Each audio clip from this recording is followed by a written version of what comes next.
Hola amigos de la sobremesa, ¿qué tal? ¿Cómo están ustedes? Aquí estamos de vuelta desde el comedor de Jorge González Durán para una charla bastante interesante que tiene que ver con los temas del momento, álgidos incluso, que estamos viviendo a nivel nacional y a nivel estatal aquí en Quintana Roo. En este tema, en este caso específico, tiene que ver con la situación en el PRI. En el PRI a nivel nacional. A nivel nacional y a nivel estatal, después de su derrota, después de perder la gubernatura del estado el 5 de junio pasado. Así es, pues tenemos a un personaje de la vida política estatal y con importancia también nacional, el licenciado Joaquín Hendrix Díaz, es gobernador del estado, así es, ex procurador también del estado.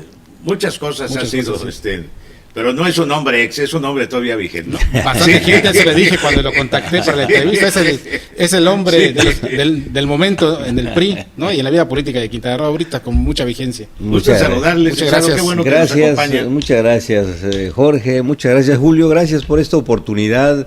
Pues me parece que este es un foro pues muy ágil, muy relajado para poder platicar de los temas que nos interesan a todos, que les interesan a los quintanarroenses, que son, como dicen ustedes, del ámbito nacional y del ámbito local, obviamente. Así es que con toda la disposición de aportar mi experiencia, mis vivencias de los últimos tiempos y de siempre a esta amena charla. Yo empezaría, licenciado, si me lo permite, aclarando también un tema. Usted acaba de terminar una responsabilidad en el PRI, era secretario técnico del Consejo Político Nacional. Fui electo por 3 años, un periodo que terminé. No lo concluyeron como algunas versiones dicen por ahí, ¿no? Sí, concluyó su periodo. Eso siempre se da, ¿no? Concluyó su periodo. Concluyó mi periodo y desde luego hay una propuesta para la integración del nuevo Consejo Político Nacional, el nuevo secretario técnico, y esto le correspondió a un amigo senador del estado de Sonora. ¿Con cuántos presidentes nacionales del PRI trabajó usted? Pues me tocó trabajar desde la Secretaría Técnica. Me tocó trabajar con cuatro, y digo 4 porque incluyo un breve periodo de nuestra compañera hoy secretaria general, Carolina Monroy, claro, que tuvo un tiempo como presidenta, César Camacho, Manlio Fabio Beltrones, Carolina Monroy y hoy Enrique Ochoa Reza. Muchos pensaron que su vida política había concluido después que dejó la gobernatura, pero luego tuvo usted este resurgir. Un político realmente nunca se retira, ¿verdad? Así es, esa es la realidad en la política, ¿verdad?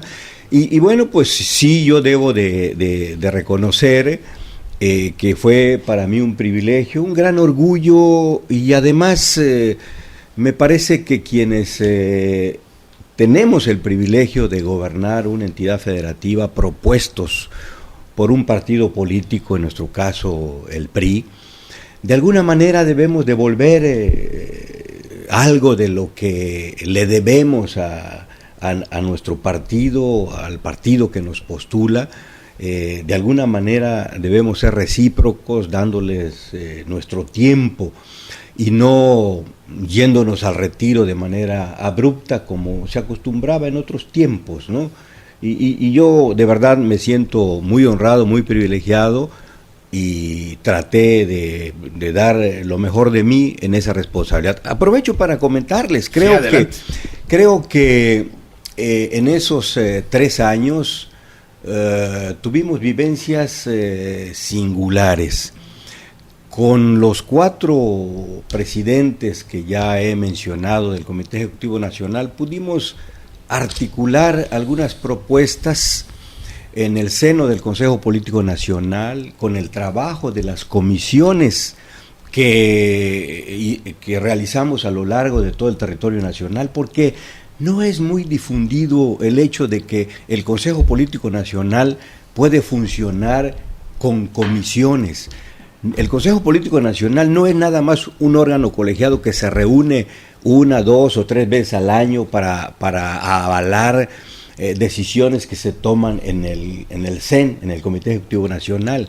El Consejo Político Nacional, así concebido por Luis Donaldo Colosio, su creador, es un órgano idealmente debiera ser un órgano de deliberación y de debate, pero esta deliberación y este debate, cuando menos en esta etapa que me tocó, pudimos llevarla a cabo en el seno de las comisiones en las que se divide para el trabajo efectivo el Consejo Político Nacional. Claro, faltará que esta deliberación y este debate también se dé en el pleno, en las plenarias, que esto es algo por lo que se viene luchando, por lo que los consejeros vienen luchando, no es un asunto de la dirigencia. Yo creo que en la medida en que los consejeros, los hoy un poco más de 700 consejeros, asuman el papel que les toca en representación de una gran parte de la militancia, el Consejo Político Nacional habrá de brillar. Hoy tenemos un ejemplo muy importante.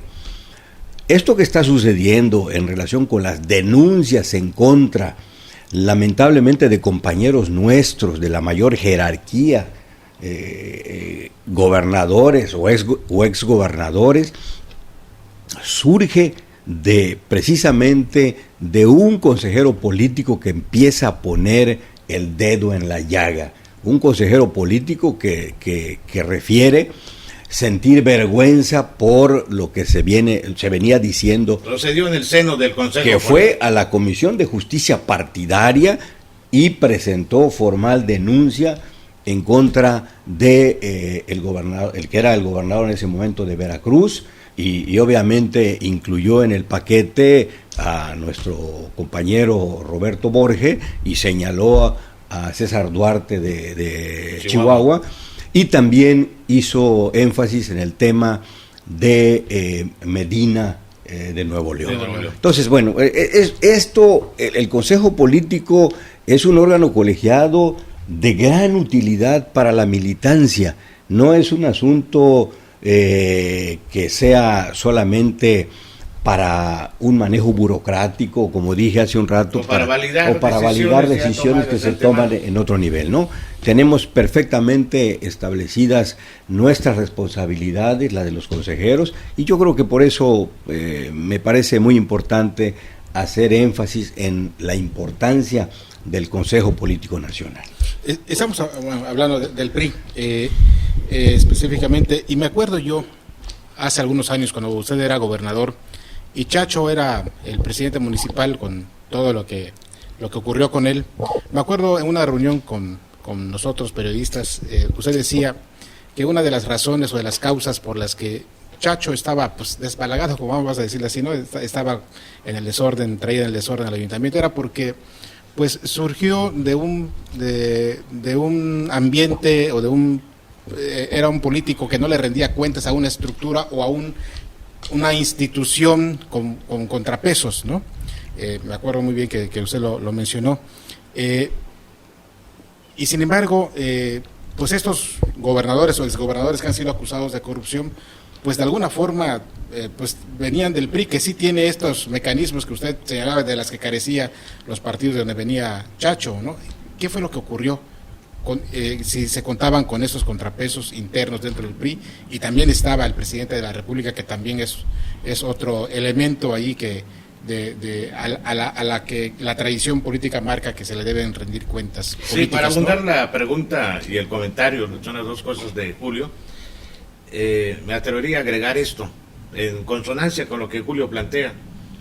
El PRI no vigila a sus gobernadores, a sus presidentes municipales, no los hace rendir cuentas, no tiene un órgano que se dé cuenta que está fallando este gobernador, este presidente municipal, vamos a rendirle cuentas, vamos a pedirle cuentas o a llamarlo al orden, a que corrija el rumbo en caso de que esté extraviado. Sí hay los mecanismos, sí hay las previsiones estatutarias, pero como todo en el desarrollo de cualquier sociedad, en un Estado de Derecho, pues siempre suelen darse lamentablemente algunas complicidades, muchas veces nos hacemos de la vista gorda cuando algo está sucediendo, no somos tan abiertos a la crítica, tan receptivos de la crítica, y se suelen pasar por alto circunstancias que a la postre nos lastiman a todos.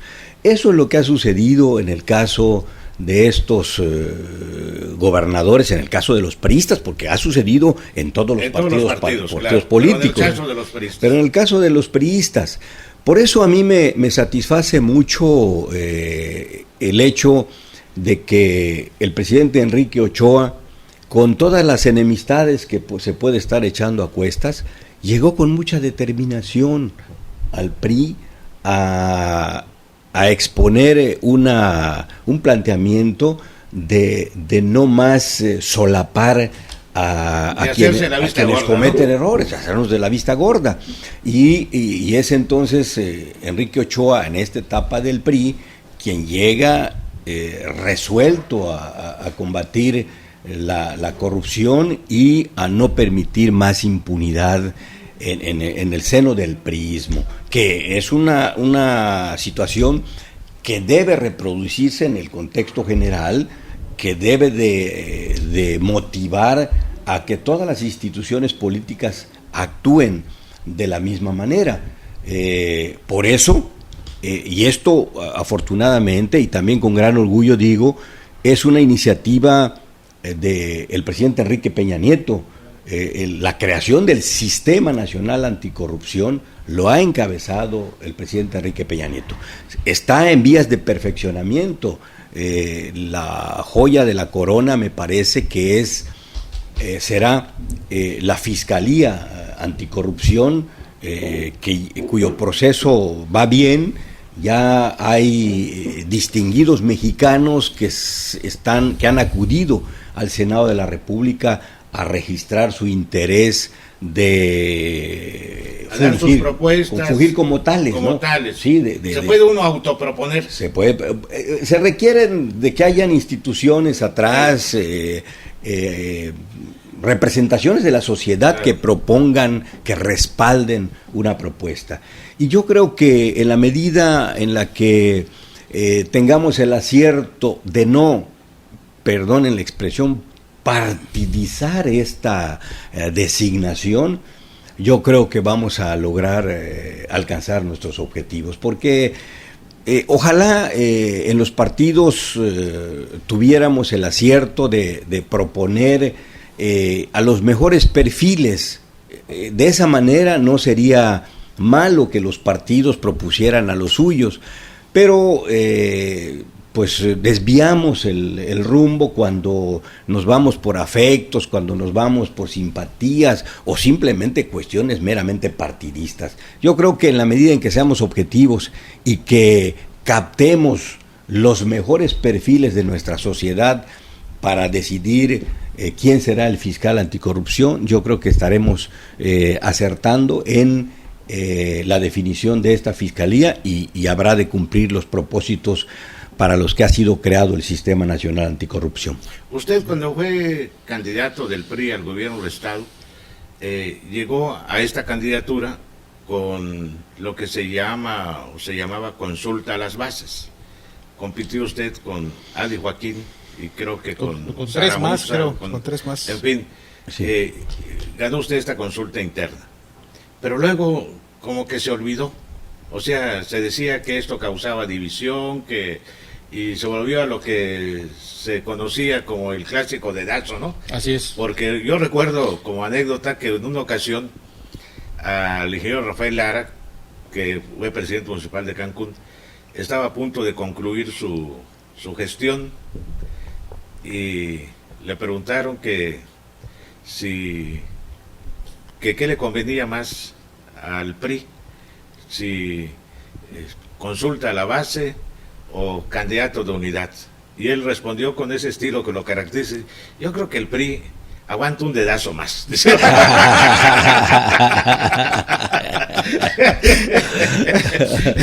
Pues ya no los aguanta, ¿no? O sea. Es la disyuntiva que hemos vivido en el PRI y en todos los partidos.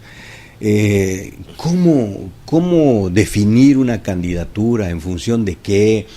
en los estatutos se establece claramente cómo hacerlo, pero me parece que aun cuando hay las previsiones estatutarias y legales, las dirigencias, los tomadores de decisiones, deben de apegarse efectivamente a esas previsiones estatutarias, pero sin dejar de reconocer la realidad, sin generalizar ese tipo de modalidades, que si en algún tiempo debiera ser consulta a la base, a la militancia, en función de lo que está sucediendo en un rincón de nuestra patria, pues que sea consulta a la base o a la militancia, que si las condiciones de negociación se dan para que haya una candidatura de unidad, hay el acuerdo entre dirigencias y militancia, hay los consensos, bueno, pues bienvenida esa candidatura de unidad. Pero sí, porque cuando su propia sucesión en el gobierno del Estado, también fue consulta a la base. ¿Sí? Al principio se había acordado que fuese reunión de delegados, sí, ¿no? Sí. Pero luego creo que hubo allí presiones de Eduardo Obando y de otros, efectivamente. y se abrió. Qué bien lo recuerdas, ¿sí? Sí, claro. Sí, efectivamente. La consulta a la base en aquel momento me parece, no porque ya haya resultado el beneficiario, me parece que las condiciones estaban dadas para una consulta a la base en aquel tiempo. Y acerca de las divisiones, depende de los protagonistas.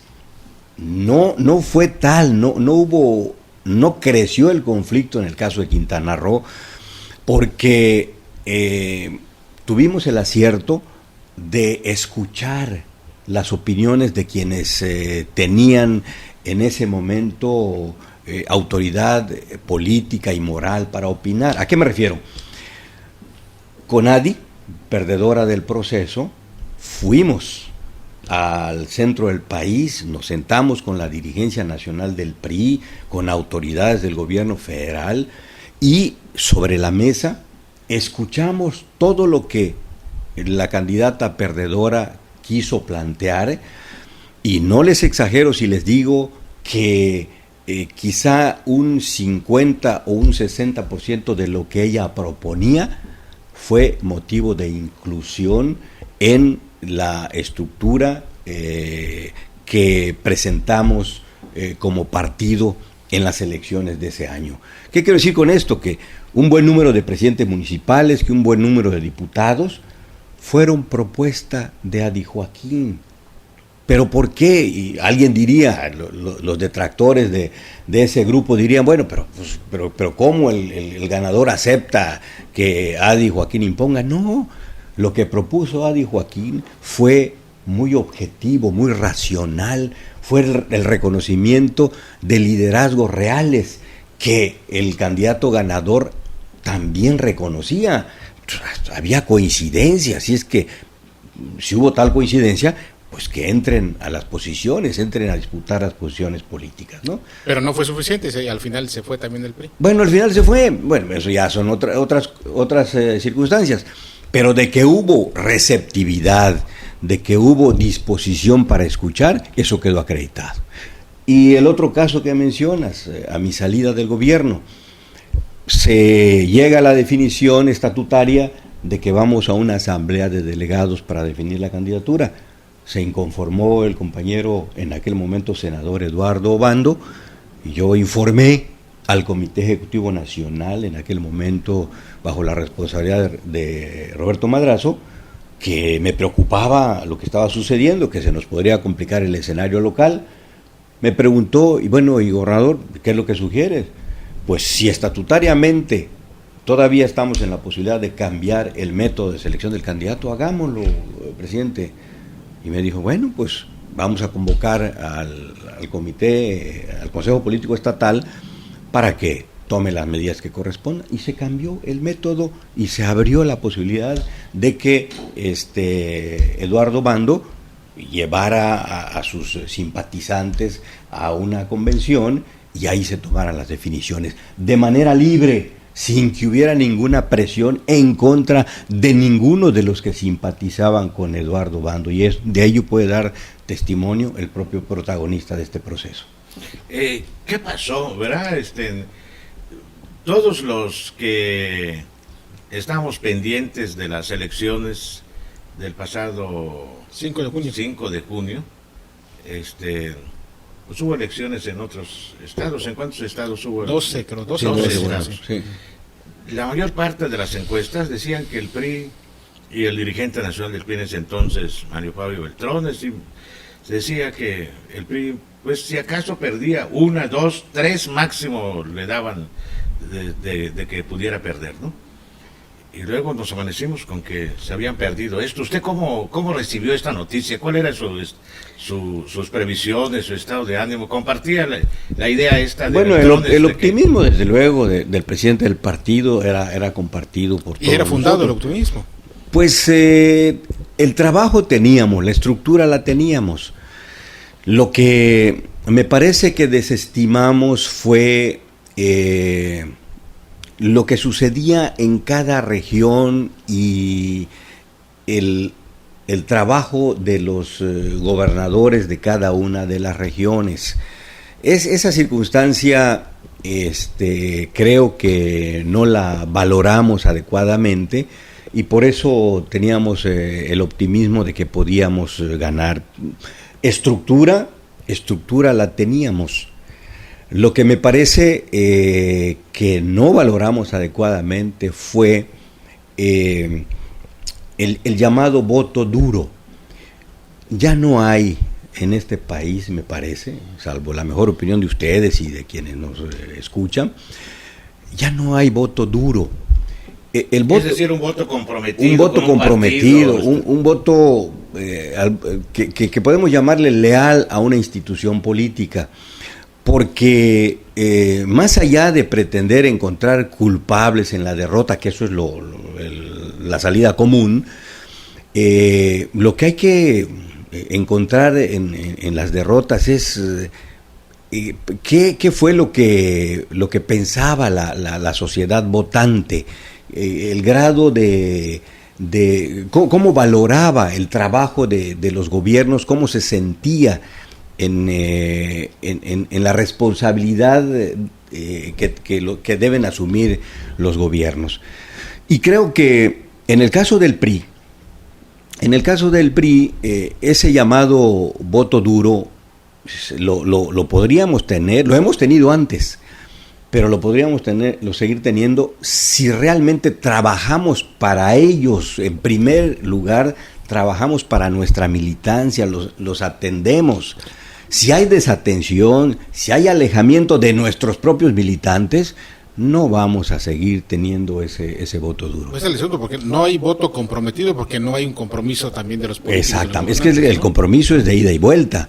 Entonces, si pretendemos que nuestra militancia esté comprometida con nosotros, pues nosotros tenemos que acreditar el compromiso también para con ellos. También como en la anécdota viene la pregunta, ¿no? Yo recuerdo que me platicó en una ocasión don Pepe Asensio, que es un viejo político del Estado, ¿no? Que él fue dirigente juvenil del PRI cuando era territorio federal, en el 67 creo, y el dirigente nacional del PRI era Carlos Amadrazo, y que convocó a los dirigentes juveniles del PRI de todo el país, me cuenta Pepe Asensio, y les pronunció un discurso de esos que él acostumbraba, incendiario, fogoso, conceptuoso, cuya esencia era que el PRI, los dirigentes del PRI ya no debían de ser, recuerdo esa frase que Pepe Asensio se grabó, los dirigentes del PRI ya no deben de ser mandanderos de los gobernadores, deben convertirse en auténticos dirigentes sociales, autónomos, y todo el mundo lo aplaudió, y qué bueno. Y dice que cuando Roberto Madrazo fue saludando a todos los dirigentes juveniles para despedirse de ellos, Pepe Asensio le dice: licenciado, quiero hacerle una pregunta nada más. Sí, dígame. ¿Y quién nos va a dar el dinero si nos alejamos de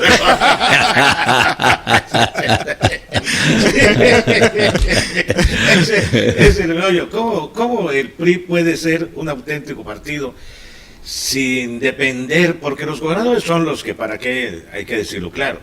Los gobernadores vienen siendo, se dice, el primer priista de la entidad, y tiene facultades más allá de los estatutos del PRI, de poner candidatos y todo, ¿no? ¿Cómo hacer que el PRI realmente funcione como un auténtico partido? No divorciado, porque es imposible, pero sí, recuerdo lo que dijo, que ya ha denostado además Ernesto Zedillo, ¿no? Mantener una sana distancia entre partido y gobierno. ¿Cómo es que esto no se ha logrado clarificar mucho? A mí me parece que es una responsabilidad compartida entre el gobierno y los partidos, ¿no? Cada institución política tendrá que asumir la responsabilidad correspondiente. En el caso del PRI, el gobierno y el PRI. Y yo creo que para que esto que estás comentando funcione, los dirigentes partidistas deben de correr su riesgo de no parecer simpáticos ante el titular del gobierno, pero el gobernante también debe de entender que si quiere tener un partido político fuerte, si al partido político se le coloca en la disyuntiva de ¿estás con el gobernante o estás con la sociedad? Pues yo creo que hay que estar con la sociedad. Que si el gobernante te da la patada, si al rato te sustituyen, te relevan, pues es el riesgo inherente a la asunción de una responsabilidad que es para con la colectividad, no exclusivamente para con el poder. Ahora, que no es un asunto fácil, efectivamente, pero idealmente esa es la posición de un partido político, ser el gozne entre el gobierno y la sociedad. Si bien es cierto que al partido también le corresponde la responsabilidad de difundir la obra del gobierno al que pertenece, porque es importante que se sepa, que la comunidad sepa que el gobierno que es nuestro está trabajando en favor de la comunidad. Pero en la comunidad siempre van a haber insuficiencias, siempre van a haber inconformidades. Y entonces también el partido debe ser el recolector de esas inconformidades y ventilarlas, quizá en un primer momento discretas ante el poder, pero cuando los escándalos o cuando las insuficiencias son ya graves o se convierten en omisiones graves o en la comisión de delitos por parte de quienes integran el grupo gobernante, pues entonces el partido tiene que dar la cara. Con base en este panorama que ya nos planteó el PRI, todo este contexto que se vivió y se vive, justamente ¿qué es lo que sigue? ¿Qué hay para el PRI para el 2018? No solamente en el plano nacional, que es la elección presidencial, sino también en el plano local, que también por primera vez va a haber al mismo tiempo elecciones municipales en el estado junto con la presidencial, y también si antes de este 2018, en los meses previos, puede o debe darse un cambio en la dirigencia del PRI en Quintana Roo. Bueno, para empezar, yo creo que es importante hacer la siguiente precisión para conocimiento de la militancia de Quintana Roo y también, desde luego, para la dirigencia nacional de mi partido. Yo estoy planteando cosas que son una opinión personal. No reflejan bajo ninguna circunstancia la posición del Comité Ejecutivo Nacional de mi partido, ni tampoco de la dirigencia estatal. Tenemos esas instancias, tenemos responsables en esas instancias. En el ámbito nacional, nuestro presidente Enrique Ochoa Reza; en el ámbito local, Raimundo King de la Rosa. Y bueno, pues ellos tendrán desde luego la responsabilidad y la vocería del Partido Revolucionario Institucional. Lo expreso de manera personal, en mi carácter de militante del partido, también de consejero político nacional. Y otra de las cosas que me parece que es muy importante expresar aquí ante ustedes, que tienen pues este foro muy importante en el ámbito local, es que yo hice una precisión que creo que vale la pena resaltar en esta oportunidad cuando dejé el gobierno de Quintana Roo. Yo dije que en el futuro no sería competidor de ninguno de mis compañeros de partido en ninguna posición política en el ámbito local. Y es una posición que he sabido honrar y que mantengo vigente. No busco ninguna posición política en el ámbito local. Si alguna invitación tuviera en el ámbito nacional, la reflexionaría y a lo mejor puedo participar de alguna tarea de carácter nacional. Usted ha mencionado como, pues, se ha dicho, ¿verdad? Que busca, se ha publicado que busca la senaduría, una senaduría. Categóricamente, enfáticamente, reitero, no busco ninguna posición en el ámbito local. Porque yo creo que... Si se la encuentra, la puede recoger, ¿no? Pero sí, como dice no quisiera, de verdad que no quisiera, de verdad que de manera tajante les digo, no es mi posición. No la está buscando. No la estoy buscando, porque creo que eso me permite mantener la autoridad política para buscar la reconciliación en el ámbito local, para ayudar a mis compañeros del PRI que están trabajando para construir eventuales candidaturas.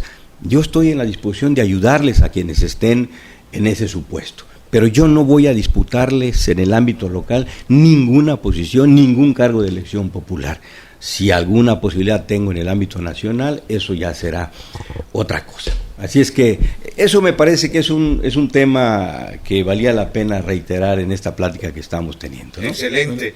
En cuanto a como ya estamos en el ámbito ya estatal y todo, es que tenemos que refrescarnos la memoria. La historia es muy importante. Sí, pero antes de que continúes tú con esa parte, vamos a que complemente el programa, porque le pregunté el tema, si debe haber cambio en el PRI estatal, sí, en la dirigencia antes del 2018. Sí, efectivamente.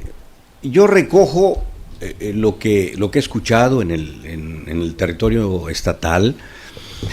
Creo que la derrota que sufrimos ha desgastado a nuestro dirigente estatal. Eso no es algo que yo diga, yo lo he escuchado.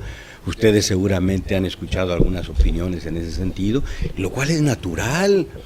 El propio Manlio Fabio Beltrones, una vez que se conoció el resultado, pues tomó una determinación y se retiró de la dirigencia. Nadie quiere tener el estigma de perdedor. Entonces, me parece que esto es algo que todavía tiene que ser valorado por nuestra dirigencia nacional, con el concurso, desde luego, de la militancia estatal, porque tampoco es válido que se tomen decisiones arbitrarias desde el ámbito nacional. Nunca he sido de esa idea y creo que en el partido no hay esa intención de avasallar, sino más bien de tomar decisiones por consenso con la participación de las voces más experimentadas, con la obtención del mayor consenso posible. Si se habrá de remover o no al dirigente estatal, pues ese es un asunto y una responsabilidad que compete a la dirigencia nacional, y yo espero pero la opinión de usted como priista, ¿es mejor que se vaya Raimundo o que se quede? Yo creo que se tiene que valorar su permanencia. Yo no me pronuncio ni en un sentido ni en otro. Yo creo que se tiene que valorar objetivamente su permanencia. Sí, eso es insalvable. Quintana Roo es una tierra de migrantes. Liceo Hendrix concluyó su encargo como gobernador en el 2005, si no me equivoco, en el 2005. Pues de 11 años a la fecha, 12 prácticamente, ha llegado a Quintana Roo miles y miles de personas y se nos olvida nuestra propia historia, sobre todo la política, que es muy importante. Su sucesor, después de esta, que ya comentamos, ¿no? De este proceso fue Félix González Canto. Ese era su candidato de usted. Félix era su candidato. Bueno, yo con absoluta verdad debo decirles que, y esto no es un asunto que se ignore en la política local, en función de afectos, en función de reconocimiento a capacidades y desenvolvimiento profesional, yo tenía más inclinación hacia Víctor Alcérreca. Víctor Alcérreca, un hombre que ha demostrado que tiene una gran capacidad en todos los sentidos para el servicio público y para la política. Ha sido titular de casi todas las áreas de gobierno, fue diputado federal, hizo una gran labor, y yo me inclinaba precisamente por Víctor, pero me parece que, como lo registra la historia, yo dejé pruebas fehacientes de que más allá de los afectos, era importante en el momento coyuntural analizar cómo estaba el posicionamiento de mis compañeros, de los aspirantes a la gubernatura.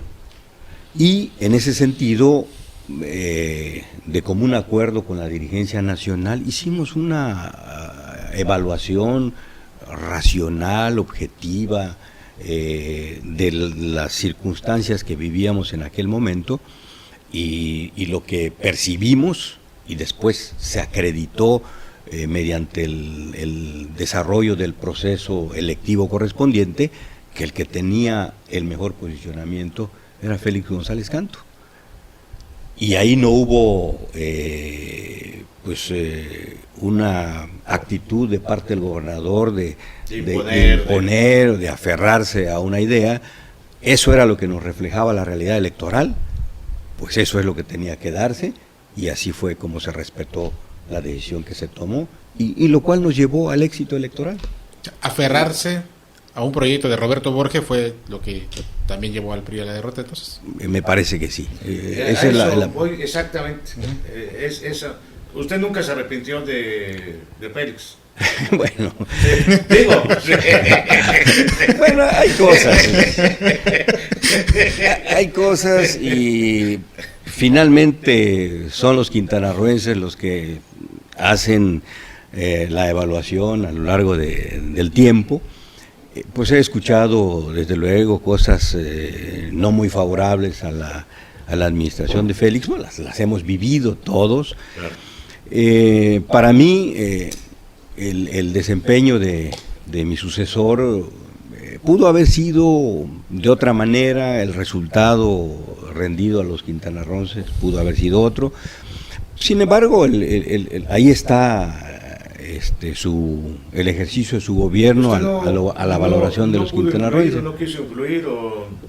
No quise hacerlo. El gobernador a veces da una opinión, o sea, sí, no de entrometerse, pero a veces hasta moralmente hay la obligación de decir, sobre todo si son compañeros de partido y eso.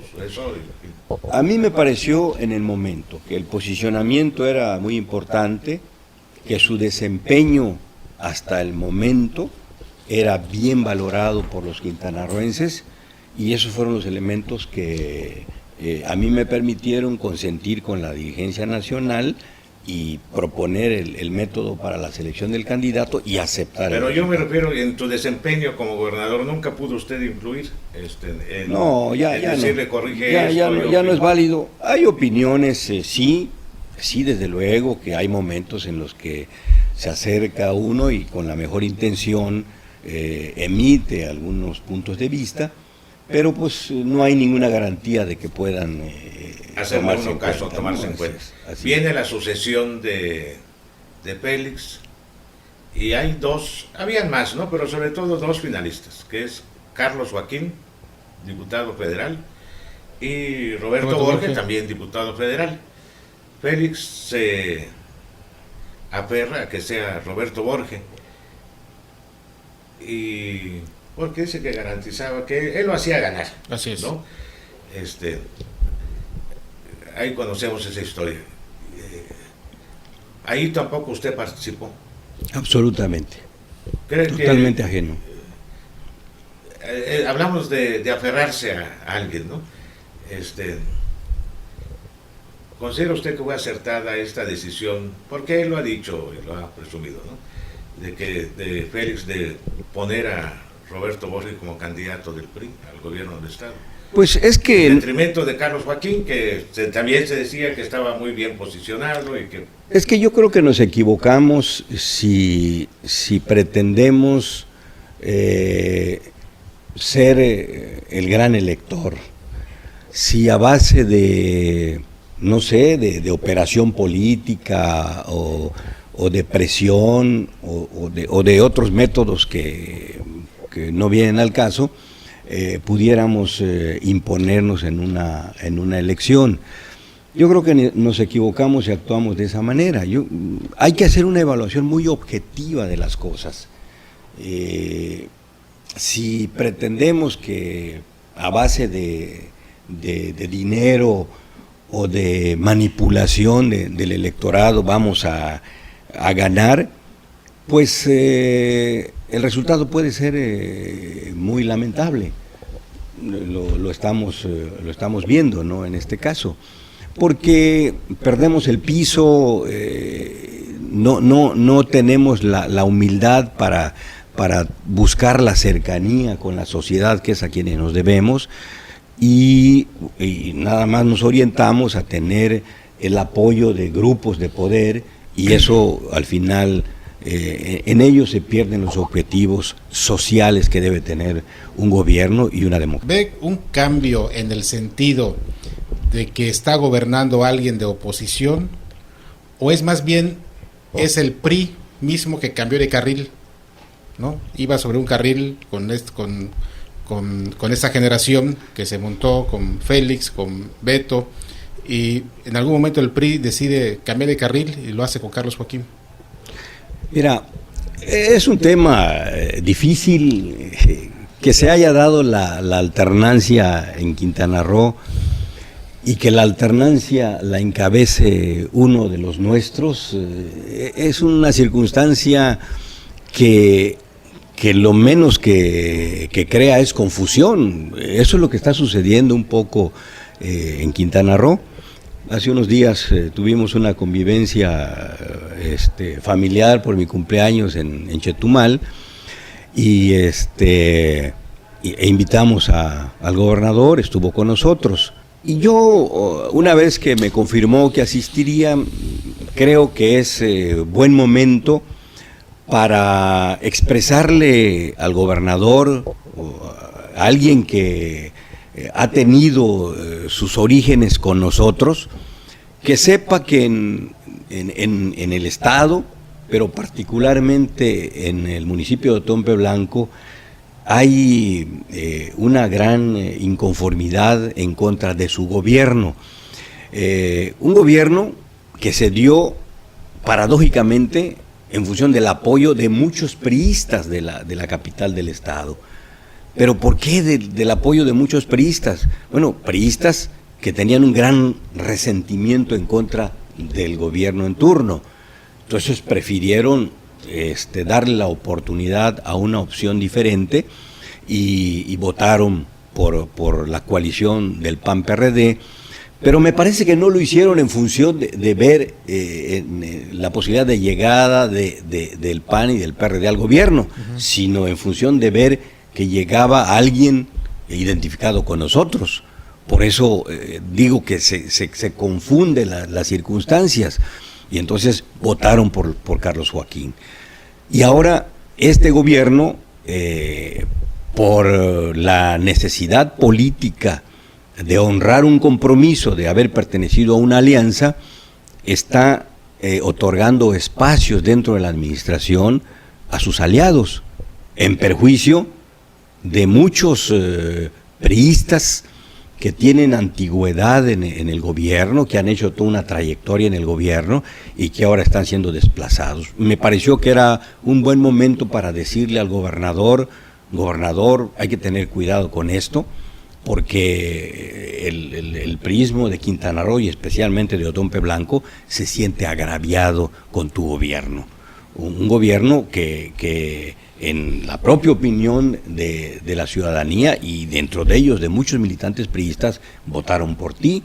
Entonces, no por el hecho de que el gobierno de hoy pertenece a una coalición PAN-PRD, vas a maltratar al priismo.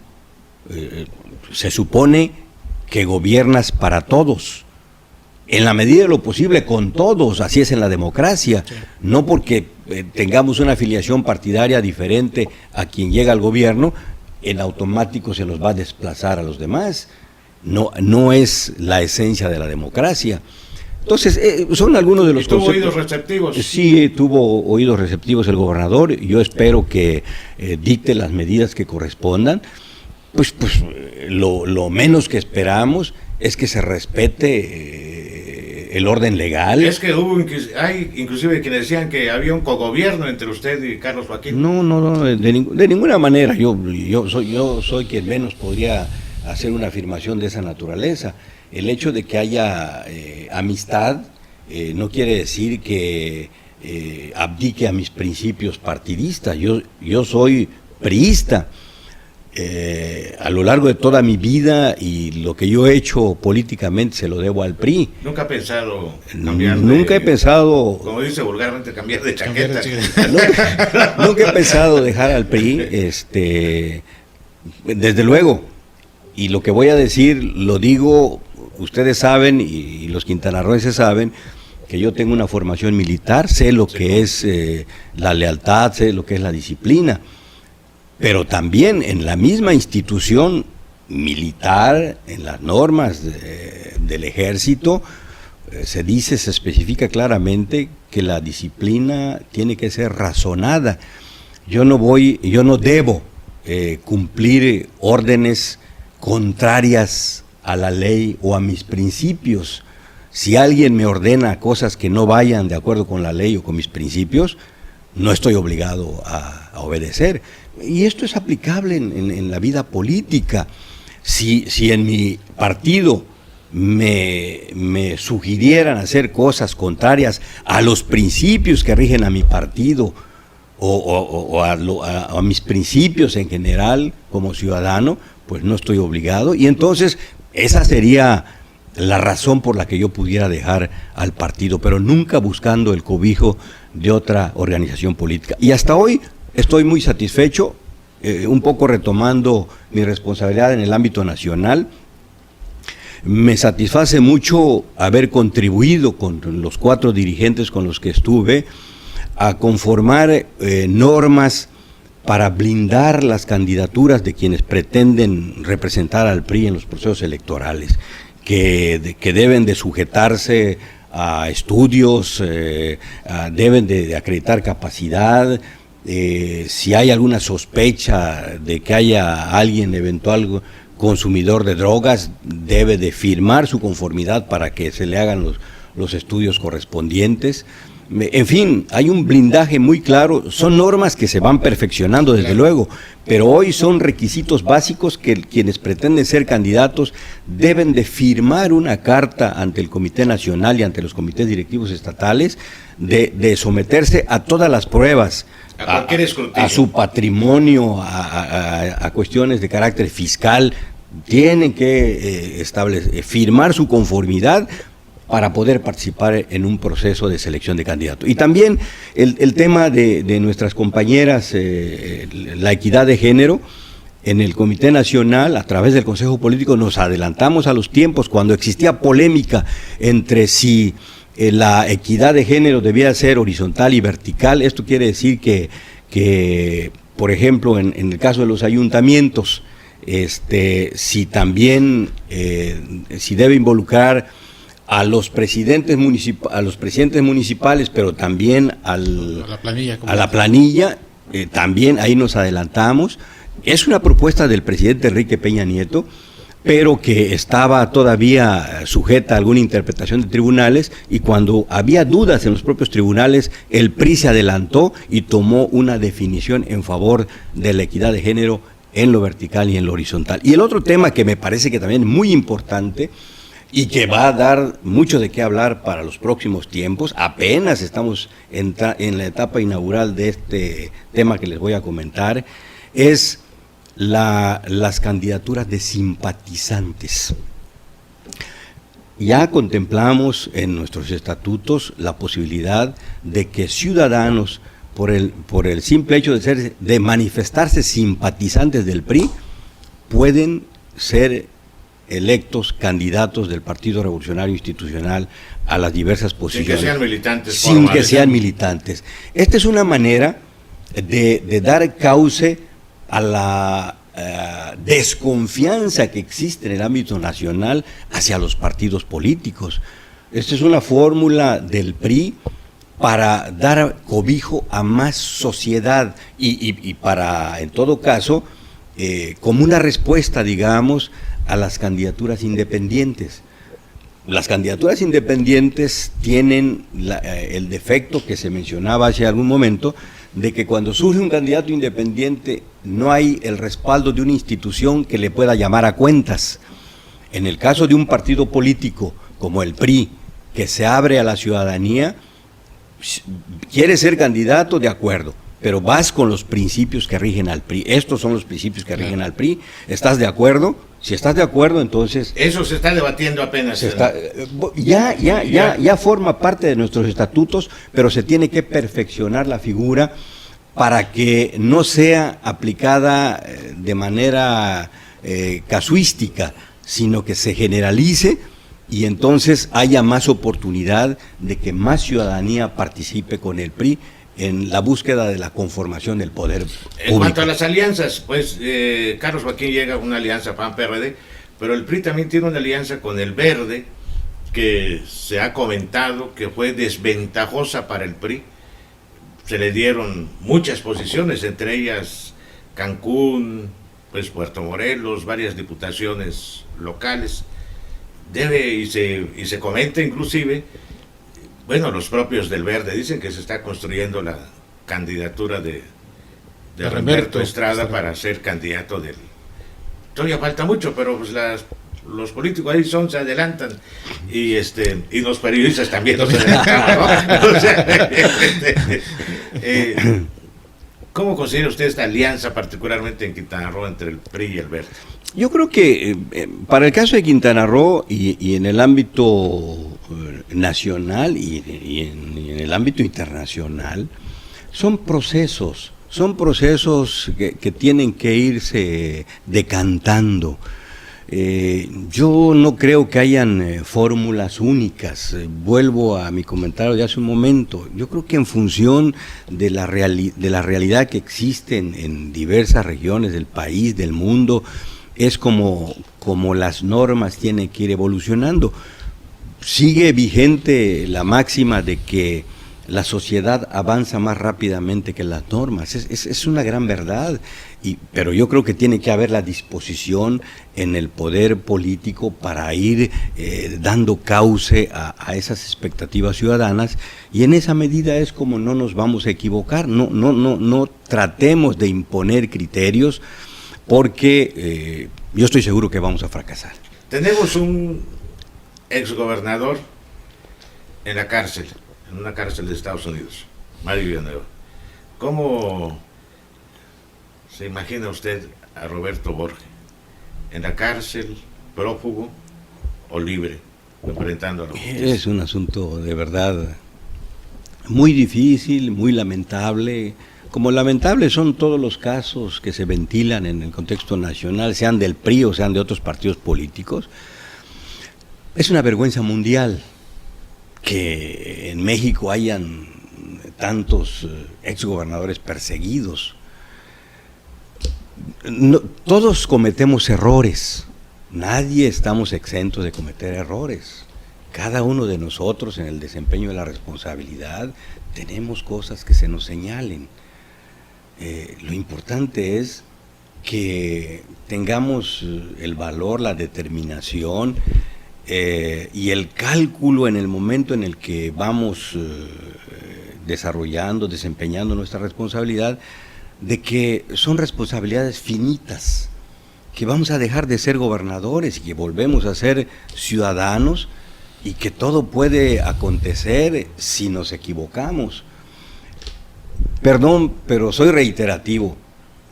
A mí en el ejército me enseñaron a tener vergüenza de hacer las cosas mal, y en el ejercicio de mi responsabilidad yo siempre pensaba cómo me van a juzgar los míos, aquellos que me formaron, esa institución que me formó, cómo me va a juzgar en el futuro. Y eso me motivaba a actuar ordenadamente. En la administración se pueden cometer errores y hay colaboradores que también van más allá de lo que el gobernante desea o manda, pero hay que tener la capacidad de revisar qué es lo que está sucediendo, porque no puede uno usufructuar solamente lo bueno. El gobernante es responsable de todo. Pero un juicio de usted sobre Roberto Borges, ahora que hay demanda, hay denuncias ya penales, sí, así es. penales que han salido a relucir estos escandalosos temas de las ventas de terrenos, en fin, muchas cosas, ¿no? Yo lo veo sujeto a proceso. No sé cómo vayan a concluir esos procesos, pero sí lo veo sujeto a proceso porque hay muchas cosas que se han estado ventilando.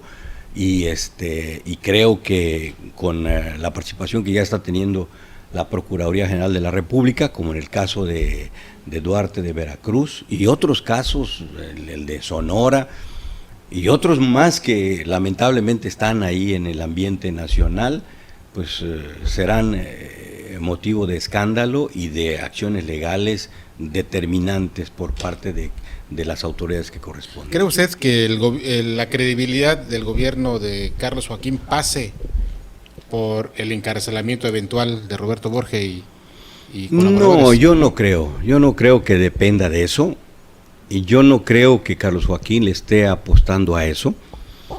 Me parece que ha dado las primeras señales de objetividad, de ecuanimidad en el desarrollo de su responsabilidad. Claro, para que haya éxito en la tarea gubernamental se tienen que sumar muchos factores. En este caso, las acciones que está emprendiendo Carlos Joaquín tienen que ser apoyadas por el Congreso, por los gobiernos municipales, las reformas que tenga que hacer.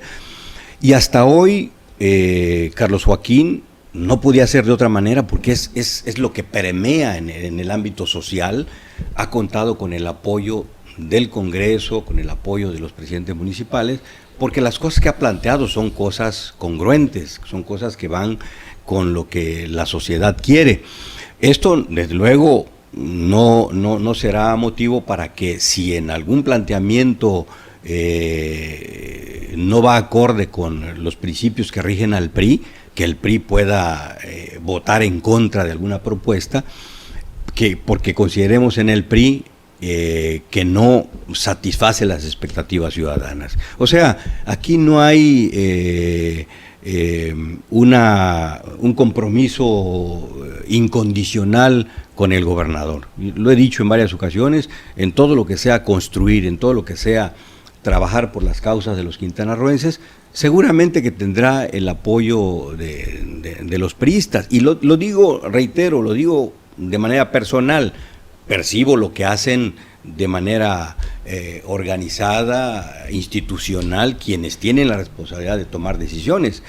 Pero me parece que sí es bueno que se dé este apoyo, siempre y cuando se trabaje por las necesidades sociales. ¿A Carlos Joaquín lo ves cerca del PRI, así como con ganas de tocar la puerta para entrar de nuevo?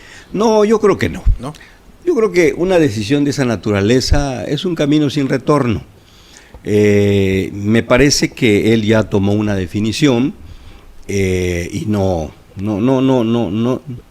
está en sus expectativas el volver al Partido Revolucionario Institucional. Yo lo veo más como un gobernador independiente, porque tampoco, si lo observamos, tampoco se ha afiliado a ningún otro partido político. Pues esto será cosa de que él lo maneje públicamente, pero lo que percibimos es, y esa es la realidad, no se ha afiliado a ningún otro partido político, fue propuesto por una coalición, ganó gracias a esa coalición, pero no creo que haya retorno hacia el Partido Revolucionario. Y ya para terminar, licenciado, porque esto se lo tengo que preguntar, Jorge, porque si no nos van a reclamar los chitomareros. Así es. Usted, lo vimos en la toma de posición de Carlos Joaquín, como en los toros, divide opiniones. Uh-huh. Aplausos tibios y abucheos. ¿Cuáles son, desde su punto de vista, la razón de los abucheos? Pues mira, Julio, hay muchas cosas. Yo creo que en la cuestión del manejo de la imagen, por una parte, los compromisos que el gobierno contrae para financiar el manejo de una imagen, y por otra, hay enemigos políticos gratuitos, hay personas a las que uno no les cae bien, a las que no les simpatiza, y que tienen posibilidades de moverse en los medios. Desde luego hay... Los medios son importantes. Los medios son importantes, claro. Y hay medios importantes en el Estado con los que yo nunca llegué a algún arreglo en los términos que se pretendía, y pues eso lo voy a cargar siempre. Y soy consciente de ello. Pero también lo estamos percibiendo en esta administración.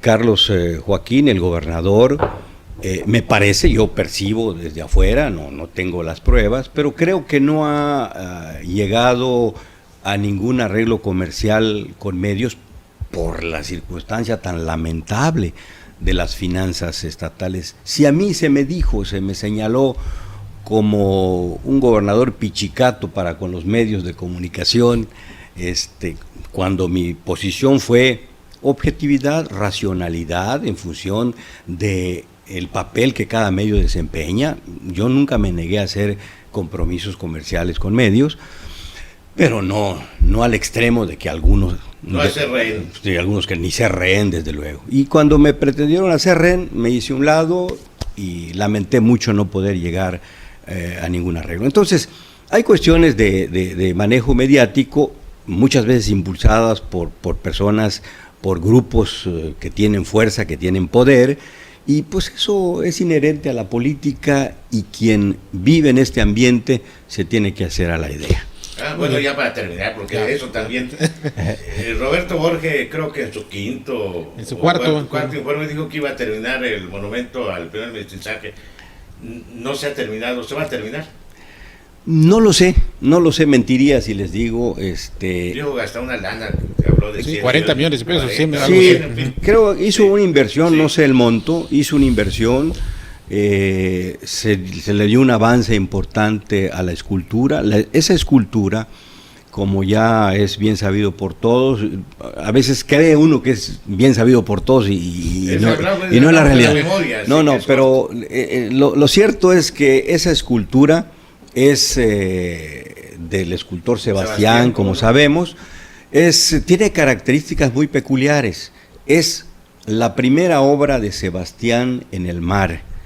Es la obra monumental más grande de Sebastián, tiene 70 metros de altura, y es la primera obra habitable. Todas las obras de Sebastián son de contemplación, esta tiene espacio para un museo, y tiene espacio para un restaurante, y tiene un mirador en la parte final.